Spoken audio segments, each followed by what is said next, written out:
In the year of 2023, this is easily the most exciting card up to this point. It's way more exciting than all the other previous cards of this year combined, in my opinion. And it's all going down tomorrow at the T-Mobile Arena in Las Vegas. And I'm going to go over my predictions today from the first fight all the way up to Jon Jones versus Ciryl Gane. Finally, a heavyweight title fight, a heavyweight headliner for a pay-per-view. Super excited. It's been way too long. It's been 14 months since we've last had something like this. Maybe a little bit more than that, maybe a little bit less, but it's been well over a year. So it's about time we finally get a fight like this, a spectacle, a true spectacle like this, especially a Jon Jones fight and a Ciryl Gane fight. Bro, you can't go wrong with this main event, and you can't go wrong with this card either. This is a really, really good card. This is the most stacked card up to this point as well. And we're gonna just go through it. We're gonna start off with Esteban Ribovic versus Loik Radzhabov. This is the first fight of the entire card. Thing with both these guys is Loik Radzhabov. This is someone who loses fairly often. I know it doesn't seem like it from his record of 16-4. It's not a bad record. It's a pretty good record. But if we look at his most recent fights, in his last 6, he's 3-3. In the PFL, he is 4-4 with 1 draw. I don't know, man. It's just not the best look for me, especially against a guy like Esteban Ribovic, who is undefeated. Listen, I've put all my faith into undefeated Argentinians before, and I've lost some good bets because of that, some good points. But with this one, listen, Esteban Ribovic, he had a good, this is UFC debut, right? He had a really good win on the Contender Series. I saw that. Super impressive. He's had a lot of quick finishes. Obviously, it's not against the best guys, but Loik Radzhabov isn't fighting really the best guys either. I think he's fighting better guys. For sure, he's fighting better guys. But I think Esteban Ribovic, he's going to have way more with this fight. Also, the fact that he's just quick. He's so quick to action. He's active. He's explosive. And Radzhabov is stepping into this fight on short notice, which is another one. That's another thing that's going to really not be good for him in this fight. This is also his UFC debut as well, I'm pretty sure.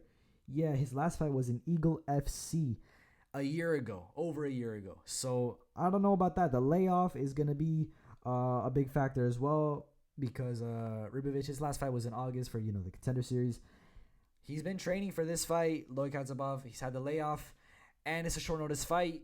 I don't know about his possibilities in winning this fight here. So, obviously he's from Tajikistan. We saw Nurullo Aliyev, and, from Tajikistan, he had a really good fight there against Rafael Alves.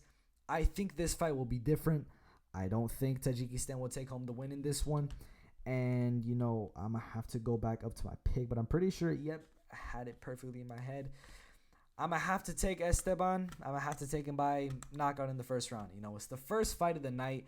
It's got to be something special, something explosive. And, it's 2 debuting guys. So I feel like it's just going to be all out, just action. And I think it's all going to be on the side of Ribovic. So I'm going to take him by first round knockout there. Next fight, Farid Basharat versus Damon Blackshear. Farid Basharat is the brother of Javid Basharat, another bantamweight, another top rising bantamweight there. Damon Blackshear and Farid Basharat. I think thing with this fight is obviously a lot of people are going to be looking at Basharat as the brother of Javid. He is undefeated at 9-0. Ferocious Farid Basharat. That's a really nice nickname. I can't even lie. But if we look at, I'm pretty sure this is UFC debut. Yeah. He was on the Contender Series in September. He had a decision win on with that fight. Damon Blackshear is 12-4 with 1 draw. In the UFC, he's only had 1 draw. He's winless and he's undefeated. He's just had 1 draw in the UFC. It was against Youssef Zalal. That was a pretty fun fight, honestly. That was a good fight.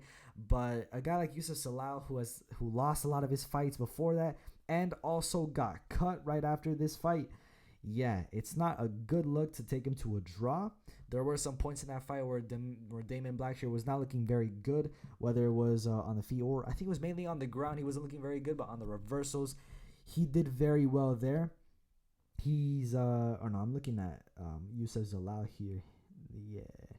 But yeah, Damon Blackshear, he's only had one draw in the UFC. He's only had one fight. Before that, he went on a 4-fight winning streak. Currently, he's on a 5-fight unbeaten streak. He had a lot of CFFC wins where he headlined a lot of those fights and got a lot of quick finishes, a lot of submission wins. Even though he was getting controlled on the ground a lot by, Youssef Zalal. It's not the best look. If we look at Farid Basharat, hasn't fought. I don't think he's fought better guys. Like, if we look at the records, I think Damon Blackshear is definitely fighting the better guys. But with this here is that Farid Basharat, there's a lot of pressure on him to not lose this fight. I feel like it's hard for him to lose this fight. There's just too much pressure. I feel like it's one of those scenarios where he can't lose this fight. It's not that he can't, but a lot of people are just counting on him not to. So because of that, I feel like there's just going to be way too much. And I don't think in this timeline that we're living in that he is going to lose this fight. He's had a lot of submission wins. He's very skilled on the ground. He hasn't fought better opponents. That's true. But I think UFC debut and everything, I think he'll be able to put on a show for the crowd. I think his grappling is going to be, the main thing there in terms of him winning. So I don't think it's going to be no finish. I don't really see a submission happening. I think it's possible. It is, UFC debut and everything. So, and it's an early fight. So exciting it's going to be, definitely. But I think Farid Basharat's going to win on the ground. I think it's going to be a decision win, unanimous decision win for Farid Basharat. There, we're going to move on to Jessica Penne versus Tabitha Ricci. Give me a second here. Give me a second.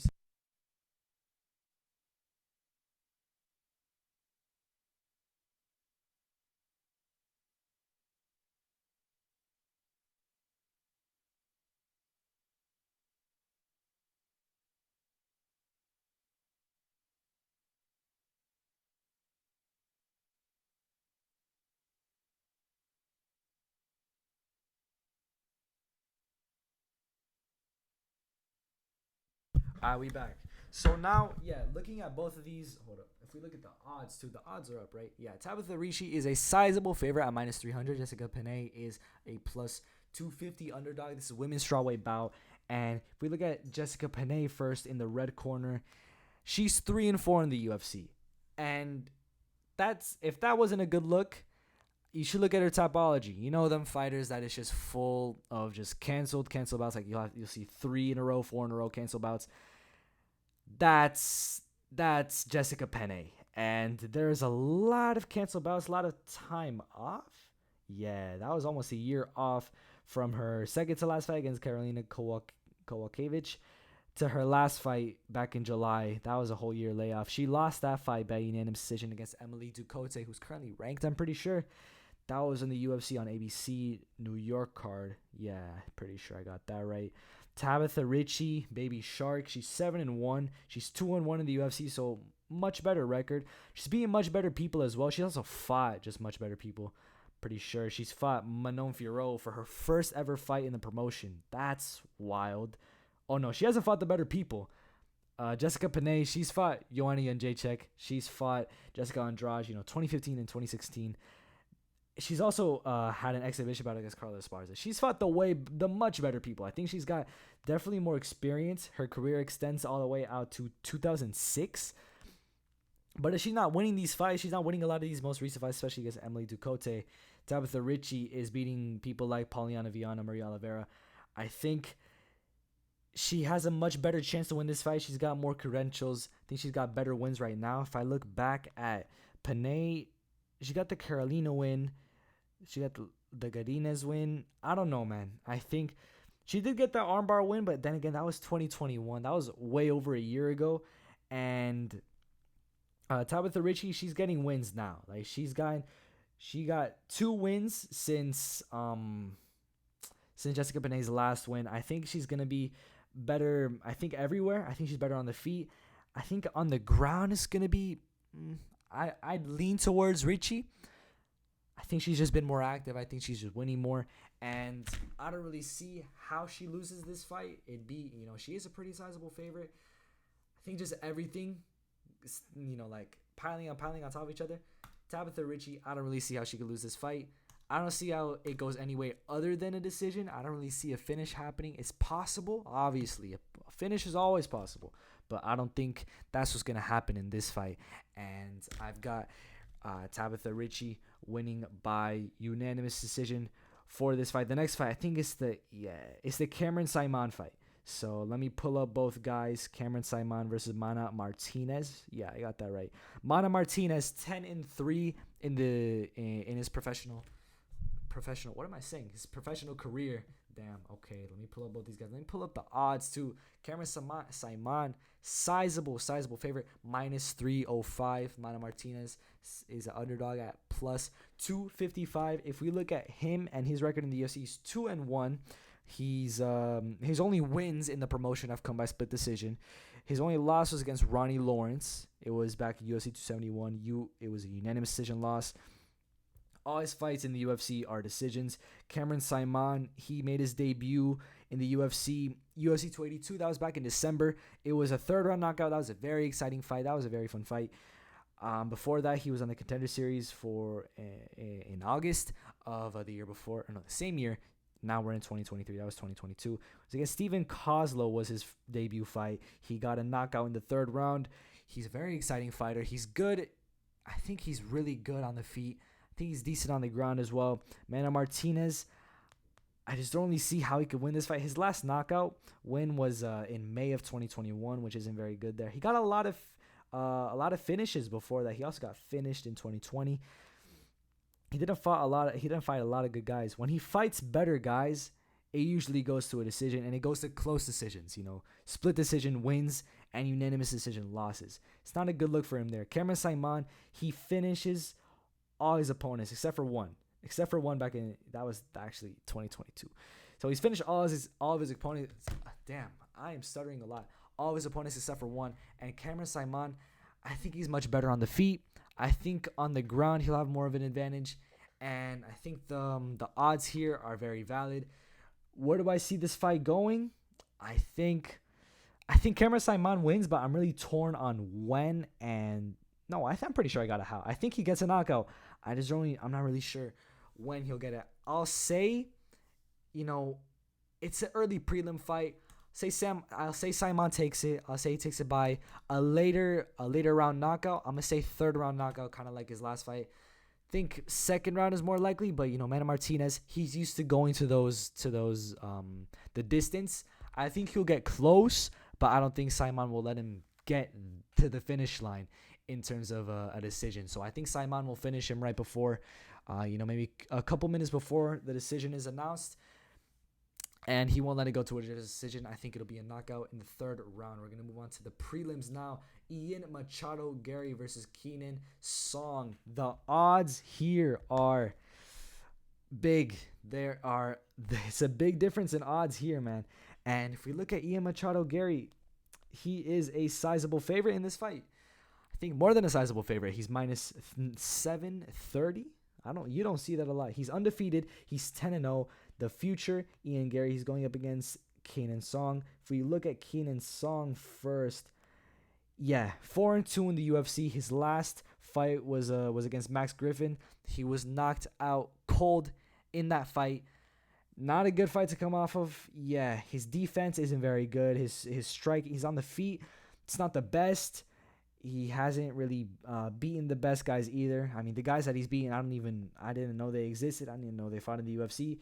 Ian Machado Gary, 10-fight winning streak, undefeated from Ireland. His last two fights were unanimous decision wins. So they were still impressive wins, though. Like, he was very good in those fights. I'm pretty sure he won every round of those fights. All 30-27s. Gabe Green, Darian Weeks. Before that, it was a finish against Jordan Williams, who was 9-5. It's not the best win, but Gabe Green and Darian Weeks are much better wins. I feel like with Ian Machado Gary, he usually steps up his competition in each fight, but with this one, he's very much going backwards. Keenan Song is coming off of a first round knocked out cold loss to a guy like Max Griffin. I don't know. Listen, Ian Machado Gary, on the feet, he's such an impressive, fluid, clean striker. You saw his confidence on MMA On Point. You saw how he talks about his future And his striking, he's very confident in his striking. I think this fight's going to be no different. Especially, it's the featured early prelim, and it's on such a big stage like this. Ian Gary will not fumble. He will not fumble this. He will get the first round knockout. I don't see this going any other way. Maybe second round knockout, but I don't see anything other than an Ian Machado Gary finish in this fight. But we're going to move on to Julian Marquez versus Marc-Andre Barrial. The odds are even for this fight. Marc-Andre Barrial is the minus 150 favorite, but it's very, very even. He's 14-6 in the UFC. If we look at Julian Marquez, he's coming off of a knockout loss, brutal first round knockout loss against RoboCop Gregory Rodriguez. The Cuban Missile Crisis, yeah, he was meant to fight back in December of 2022. That fight got canceled. It was going to be on the Kenny Strickland undercard.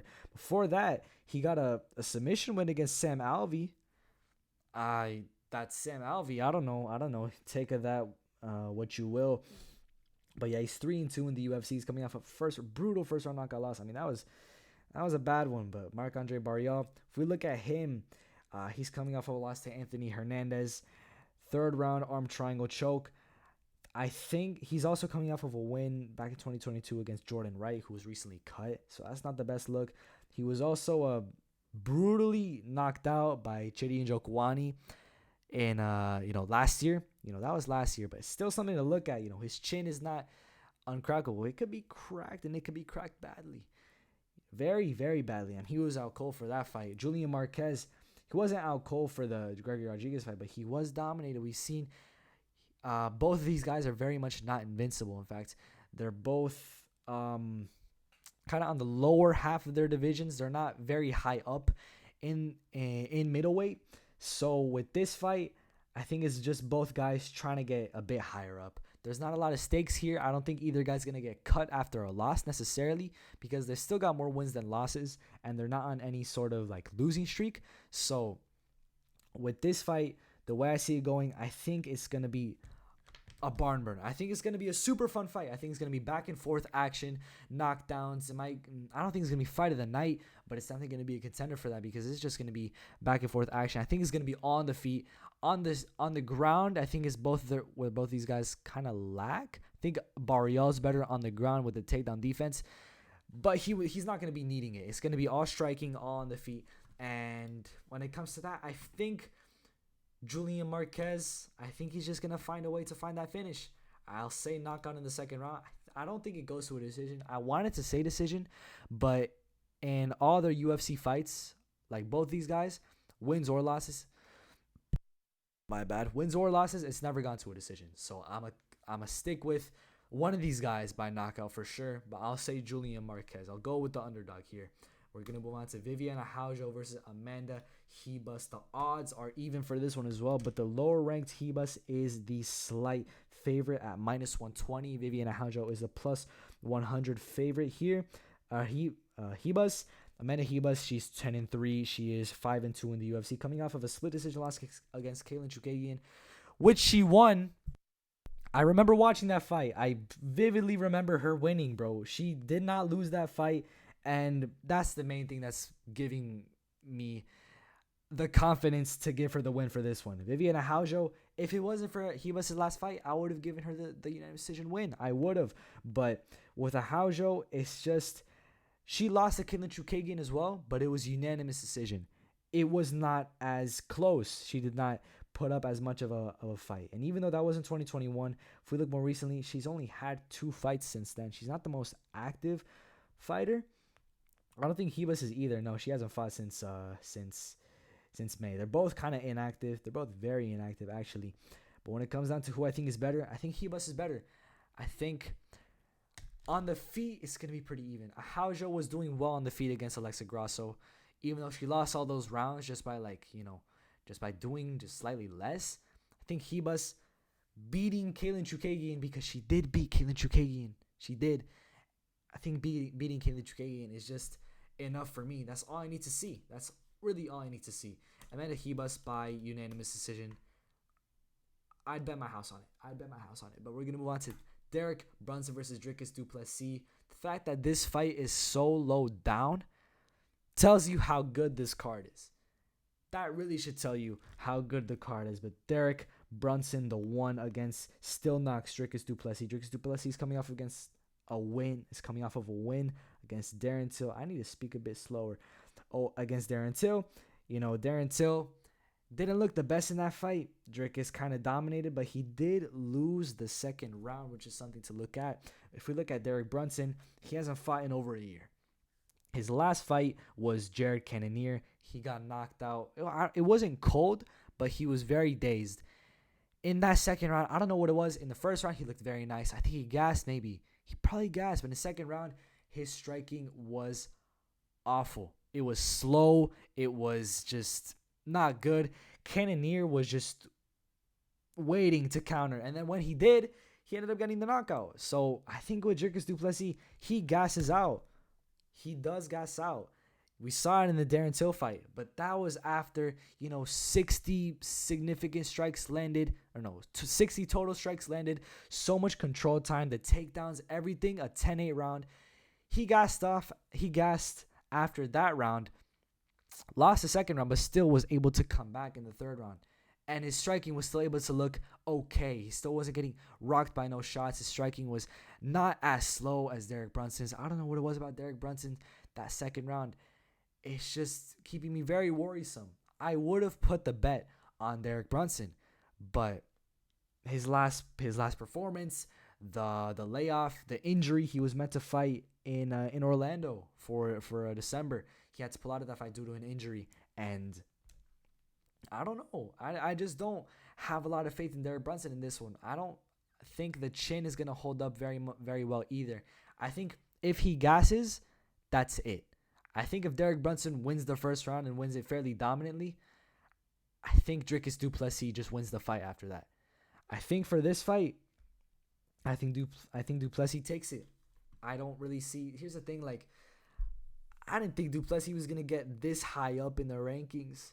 I remember him being scheduled to fight last year, and I was thinking oh yeah, this guy's gonna be ranked soon. This guy's gonna be top 10, but I think he's gonna be Derek Brunson. He's gonna be top 5 if he does that. I didn't think he was gonna get that far that quickly in just a year. Man, that's just where I think he's gonna go.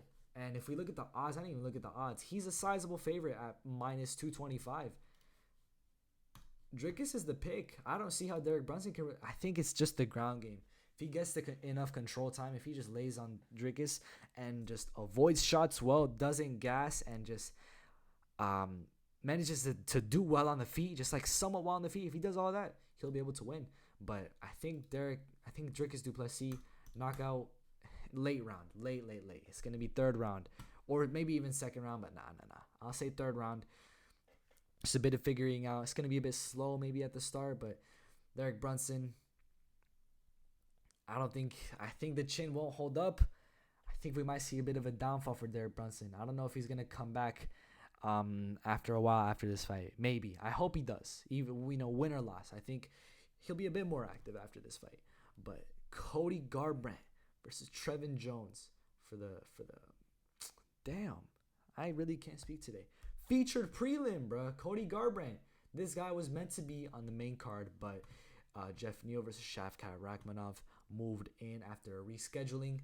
Featured prelim is not bad. I think this one should have been featured prelim, but you know what? This one's going to be probably the more exciting fight. I think it's going to be definitely a finish. This fight's not going the distance. I think we all can agree on that. One of them is getting finished. Either early or late. But I think in this fight, it's really something that anything could happen. Trevin Jones, man. A lot of people are underestimating this guy. He's good at getting through on the defenses. He doesn't gas. His striking is decent. His shots land nicely. I think some of those shots, if landed from Trevin Jones, would be able to set down Cody Garbrandt more than once throughout the fight. I don't think Cody Garbrandt wins this fight unless he gets a knockout. He's going to have to get a brutal knockout. Trevin Jones might have to be out cold probably, like he did to Sunshao, Cody Garbrandt. So I think Cody Garbrandt's packed to victory, avoiding shots and letting loose on the heavy shots. But keep the defense up always. Keep the hands up, Bro, too many of these fighters, they like keeping the hands down. Cody Garbrandt, those fighters, they could get away with it sometimes. Most times they don't. Or most times they do, sometimes they don't. When they don't, it's pretty sad because you see it just unfold. With Cody Garbrandt, it's not something you see unfold most of the time.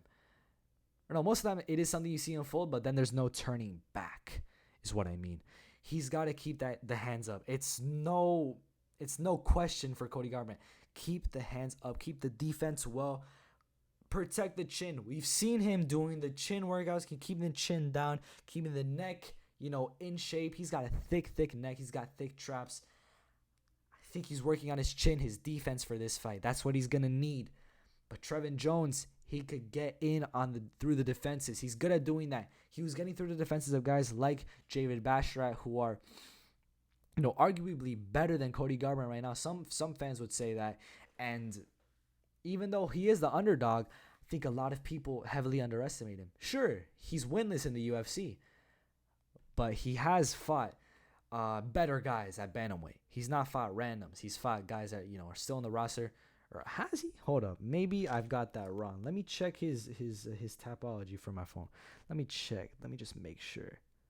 Because he's fought better guys. David Basharat, Hayoni Barcelos, and Saidioku Kakramanov. Yeah, those are good opponents. And Cody Garbrandt, the layoff, everything, obviously, he's going to look better than he did against Kai Kara France. We know why. We saw the interviews. The layoff is going to be something. It's going to be something to adjust to for a guy like Cody Garbrandt who doesn't have the best chin. That's a lot of adjusting, right? It's an issue. The chin is always an issue. I think Trevin Jones will just be able to get in. I think if it goes to a decision, I don't know who wins that. I don't think it will go to a decision. If I had to pick one fighter to win, I would pick Trevin Jones. Just because I don't have to rely on, first of all, Cody Garbrandt not getting knocked out or Cody Garbrandt landing like a Hail Mary shot, Cody Garbrandt, he's still skilled on the feet, obviously. But I think Trevin Jones, he'll be able to overcome it. I keep saying this. It's the chin. It is ultimately just the chin. That's the ultimate thing here. I think it's going to, in my opinion, you know what? I don't think it's going to be early finish. I think Trevin Jones is definitely not as good. I think he's probably the worst guy Cody Garbrandt's fought in his last 6 fights. His losing streak. I still think Trevin Jones takes it, but it won't be early. I don't think it'll be early. It'll take time to adjust. I think he gets a knockout still, but I'll say in the 3rd round. I think one of them shots will end cleanly. Maybe Cody Garbrandt will be winning, but whatever it may be, I think Trevin Jones, late round, he'll get the finish. We're going to move on to the main card. Bo Nickel versus Jamie Pickett. I don't even need to look. Okay, next fight. Look, listen. The odds aren't even up. Bo Nickel is like, what is he? He's way over a minus 1,000 favorite. I forgot if it was 1080 or if it was 1,800 favorite. I forget, but just know it's a lot. And just know that Bo Nickel will likely win this fight. It's a safe bet, but you likely wouldn't get a lot of money back. So I don't know about that one. We're going to move on to Mateusz Gamrot versus Jalen Turner. This is a tricky fight for me. This is one of those fights where it's very even on people who, a lot of people, they've got a very confident pick on who they think will win this fight. But it's all like split, On one side, you got people thinking Mateusz Gamrot, he'll take it by decision. On the other side, it's Jalen Turner by finish, by knockout. Or even by submission, because Jalen Turner's just skilled everywhere. Think with this one, guys. Mateusz Gamrot, he's stepping in on short notice, right? I think Jalen Turner is much better on the feet. I think he's way better on the feet. Jalen Turner, he's such a skilled, fluid. He's an incredible striker. And watching this guy strike, it's nice. It's super nice. But with Jalen Turner, man, I think this fight is likely going to go to a decision. That's very possible. But factoring in the short notice, right, I don't think we're going to see the same Mateusz Gamrot. I think we're going to see a different Mateusz Gamrot. I think the second round is going to be a big round for either one of them. I think Jalen Turner is going to be good at defending takedowns. He might get taken down a few times. That's That's facts. But I think if he does get taken out from bottom position, he'll be able to find something, some kind of submission. And if it's on the feet, then it's all Jalen Turner. I think Jalen Turner's just got more weapons in the arsenal to win this fight, and it's short notice. It's 2 weeks notice. That's not a lot of time, you know. It's just enough. I feel like it's just enough, but it's not enough. It's just enough, but at the same time, against a guy like Jalen Turner, who's just on a streak, you know, it's gonna be tough. It's gonna be really, really tough. I'll take Jalen Turner by second round knockout. That's a pretty crazy pick by me. That's likely not gonna happen, but in case of it happening, because I think it really just depends on how Mateusz Gamrot shows up, and if I don't know, man. I'm a pick the pick that nobody's picking. So I'm going to go for Jalen Turner. I'm going to take risks. I'm going to take the risk. But we're going to move on to Jeff Neal versus Shavkat Rakhmonov. And I think this one's a no-brainer as well. I think submission in the second round. Did I say knockout for last one? I meant submission. I don't think it's going to be knockout. I'll say submission in the second round. I think it'll be just dominance on the feet by Jalen Turner. I think it might go to the ground, you know, failed takedown, maybe ground and pound, maybe submission, you know, maybe guillotine, maybe something else. I'll say submission, though. I'll say submission because I don't really see Mateusz Gamrot getting knocked out. He's never been knocked out in his professional career, so I don't want to say knockout. I'll say submission. It's a safer bet. But Rakhmonov submission in the second round. Rakhmonov, he's undefeated. He's never lost ever. He's never gone to a decision. All his wins have come by finish, knockout, or submission. He's knocked guys out cold before. He submitted guys like Neil Magny, who have the most wins at welterweight. Jeff Neal, he's higher ranked. He's coming off of a super impressive win against Vicente Luque. And even though, like, Vicente Luque, that's an impressive win. That's a really good win. But Vicente Luque, he's kind of on a losing streak right now. He's not doing very good in his most recent fights. Shavkat is a different guy. This is a different fighter, different fight, different record, different streak. The streak is different. Man, I just don't see how Jeff Neal wins this fight. I think it's possible. Everything's possible. I think Jamie Pickett winning, it's possible. I just don't think it's going to happen. I think it's very unlikely. Same thing with this fight. You know, it's definitely more likely Jeff Neal wins than Jamie Pickett winning, but Shavkat Rakhmonov, he's a sizable favorite, minus 490. Jeff Neal is plus 390 underdog. I think Shavkat just wins, man, and I don't think a lot of people disagree with me. Jeff Neal, if he wins, that'd be a wild upset. I think if Jeff Neal wins this fight, he's easily he'd be a major problem at welterweight if he were to win this fight in any way. You know, then it'd be Vicente Luque and Shavkat. That's a win streak, bro. That's a win streak. Valentina Shevchenko versus Alexa Grasso. I think you're all going to agree with me when I say Valentina Shevchenko by unanimous decision, 50-45 or 49-46, whatever it may be. It's Shevchenko all day. I don't think it'll be a finish. I think it'll be more of a decision. I think Valentina's just better everywhere. And I don't think that's controversial to say. She's a sizable favorite. Minus 730. Alexa Grasso's the plus 530. She's only number 6 in the rankings right now. And that's not bad to say. I'm not saying that's bad. Just saying that that's pretty low for a title shot. You know, Erin Blanchfield. There's guys like Erin Blanchfield, Manon Fiorot, Taila Santos who deserve that shot a lot more, you know. I think Alexa Grasso, I just don't think she's going to be the one to do it. You know, maybe, you know, 2 pay-per-views in a row, she just pulls off the upset. You know, we get 2 Mexican champions. I think that'd be really cool. But if Valentina Shevchenko's title reign is coming to an end, I don't think Alexa Grasso is going to be the one to end it. So I'll say Valentina by unanimous decision. I'm waiting for my perfect pick there. And this is the toughest one. No, with this card, I feel like a lot of the fights are really, really tough. Some of the fights are really, really easy. This fight is easily the toughest one for me. Because, look, John Jones, there's the layoff. There's the past, you know, wins that some people consider losses. Thiago Santos, Dominic Reyes fight. It's not a good fight to have as your last fight, especially 3 years ago. What's that to say about you now? Because you only get older. He's only getting heavier. He's only getting possibly slower. He says he's moving the same speed, but we'll see about that. We're gonna find out on fight day how you're really moving with that speed. He is the favorite, which makes sense, obviously. If Ciryl Gane was the favorite, I'd question that. John Jones, he's the greatest of all time. I made a video about this. What happens if he loses? What happens if he loses and how he loses? What would happen then? It's not about that right now. It's about who I think wins. And this fight's tough. I so badly want to say Ciryl Gane. I really do. I don't know.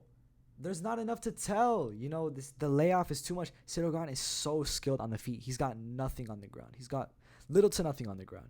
I think on the ground is where John Jones wins the fight. I think that's probably where it's going to go in the latter rounds, and that's just how John Jones wins by unanimous decision. I think Ciryl Gane on the feet is going to be a problem, and then that's where John Jones implements the wrestling and wins there. I think with Ciryl Gane, I don't know. I think a knockout is possible. I think it's possible. I don't think it's going to happen. I think it's possible. So that's just always something to factor in. See, a lot of people, even if you guys know TJ Loves Fights, he dreamt about Ciryl Gane getting a third round knockout. And that was my original pick. When this fight first got in, when this like a few weeks back, not when the first fight got announced, a few weeks back, my pick for a while was like in the back of my head. I was thinking Ciryl Gane my third round knockout,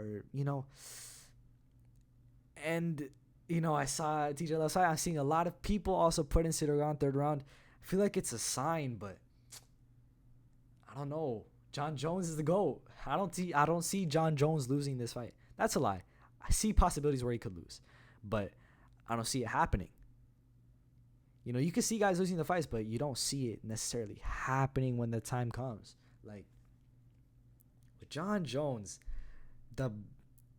this is like number one thing is obviously the wrestling.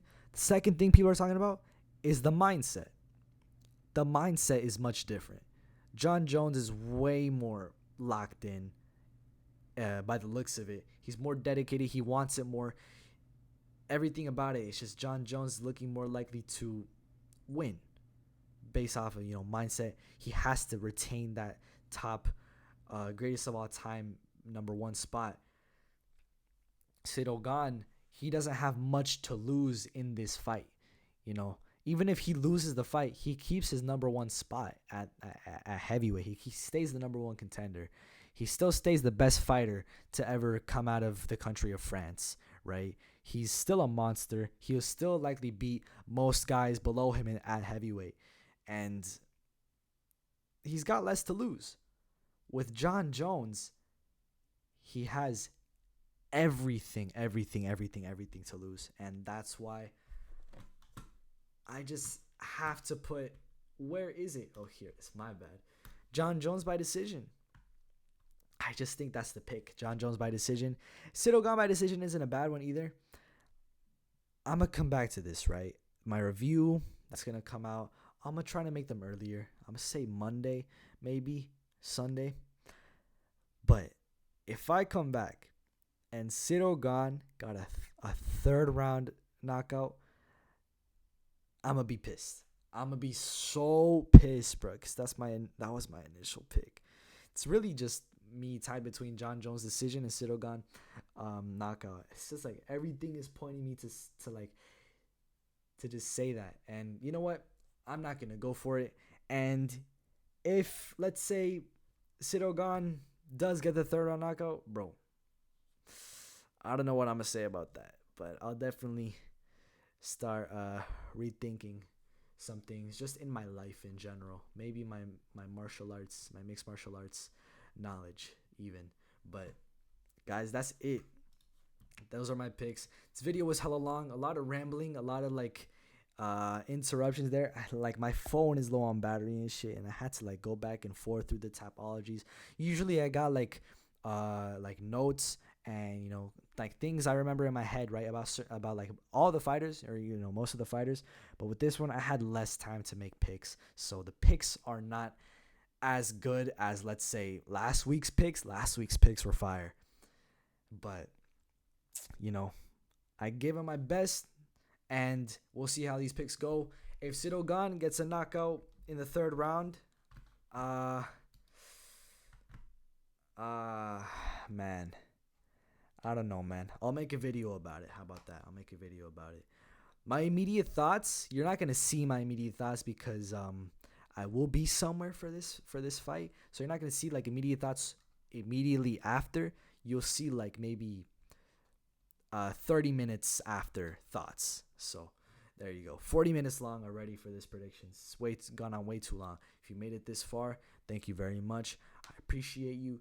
Subscribe, and uh tomorrow's a big fight. Tomorrow's a big fight. Tomorrow's a big card, big card, big card. But yeah, excited for that.